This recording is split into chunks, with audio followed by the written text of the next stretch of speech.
Hello, hello. I am Justin, and welcome to the Video Voice series. And today is a very important lesson about confidence, and something a lot of teachers just don't talk about in terms of singing. Now, why do I talk about it, and why is it important? Well, because when you're singing, it's like public speaking. Did you know there's fear of death, and then there's public speaking right there? Singing might as well be right there with it. And it's one of those things where we often are quite afraid to be out in public and really just show ourselves. And I get it. I also am quite introverted. I like to be kind of away from people as well. And I don't like to be right in front of people. But guess what? This is the job, and it's part of singing in general and overcoming your fears. And it's one of the greatest things I've done with myself in terms of self-improvement and just becoming a better performer and person all around. So it's quite holistic in a way how it really has reached into all facets of my life. But in reality, it makes you a better performer and will start to reach into other areas you never thought it would. So what is this confidence, and how do we really achieve that? Sometimes the actual phrase, you fake it till you make it, really is true. And I gotta say, if you can just start to go out there and face your fears, even if you're just shaking, just go for it. That's the first thing I will say. Go for it. If you're being offered to perform, if you're being offered to record something, if you're being offered to maybe just have a small get together and just, you're singing for your friends, who cares? Try it. Even if it's not the exact perfect way you pictured it, it is one little tack of experience that you will have with the many, many other times you will be singing in your life. So rack up the experience. You need it. We all do. So we might as well go for it. So always go for it. It's one of those things you need. Second thing I'll mention, let's say you're performing in front of people. How do we get that confidence in? And that is eye contact. Eye contact is huge. And it's one of those things where once people see that you're looking at them in their eyes, they will know they're making a connection. It's one of those things where it's a band that they just saw and they kind of liked, and a band that they remember, or a performer they remember, because you really scanned the room and looked at everybody's eyes. It's something I do every time. If I'm singing with a microphone and I am looking at everybody around me, I am scanning the entire room for eyes. And I make sure it's a lock, a lock, a lock, a lock, a lock, and I'm singing words while I do this. And this helps a lot, because what we get then is a connection from the audience.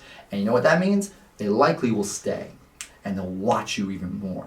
So because you're just that much more interesting, and there's something maybe about you, right? So eye contact is huge. It's what connects us as humans. That way we can really start to make emotional connections with people, even if you're not even talking to them. But when you're singing, it is a form of communication. Now, that being said, a form of communication that is huge that we often overlook is body language.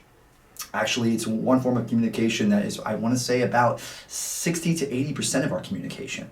But we don't really realize it. Why I bring that up is because when you're going to be on a stage and you're performing in front of people, your presence and the way you have in terms of posture, in terms of your walk, your gait, and your gaze is all going to be added up in terms of how somebody interprets you on stage as a performer. So let's say I walk on stage like this. Does that look like I'm ready to perform? Probably not. In fact, the people seeing you walk up might be a little worried right now. So what we want is somebody, even again, fake it till you make it, even if you're going to be going into a spot that might be a little sketchy and you don't really know the song too well, we want to make sure we fake it till we make it, even with our body language. So let's try it again. I'll fake it this time, quote unquote. Now what's different? I had that chest that we talked about in our last series, right?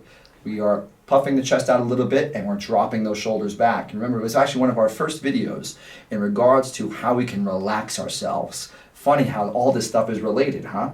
So what we get then is a relaxed shoulder, and then our puffed out chest, our lower back a little inward, so we are sticking that out as well.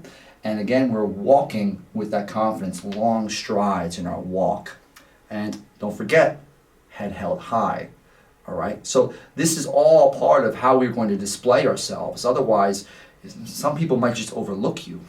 You have to be the thing that is remembered when you're performing.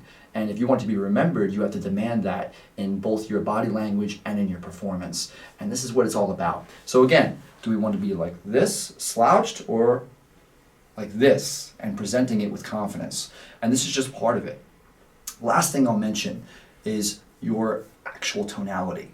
If you're going to be singing, we need to make sure we're singing not only just loudly, but with a sense of how we can make sure everybody's hearing you. Even if it's a quiet song, we need to make sure that the tonality is heard, that you are heard. It's all about making sure that your voice is going to be powerful enough. And I liken this to, let's say you're in a New York City street or a city street, and your friend is across the street on another block. You need to get their attention. How do you do that? Well, you're not going to be like, hey, with that volume, right? You're going to be, hey, right? You need to demand that attention. Otherwise, they're not going to hear you from all the hustle and bustle that is around people. No one's going to hear that. So you need to demand that attention through tonality as well. Okay? So, hey, and especially with posture, hey, nobody's going to hear that. But if we have a demanding body language and one that really just exudes a lot more confidence with, hey, a tonality that will start to soar over the room, people can't help but look at you and listen to you.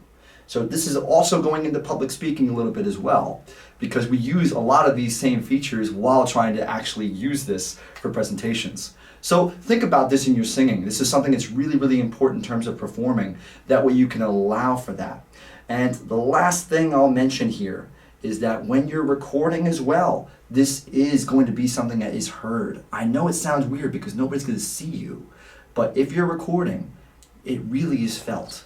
And there's something about that that you need to make sure that when you're getting through to that microphone, that's also going to be heard. In whatever way that you want to describe that as. Some people call it a spiritual sense, other people will call it more of that confidence that's being exuded through your voice. It is very, very interesting in terms of its mysteriousness, and maybe we'll never know what that is. And that's okay.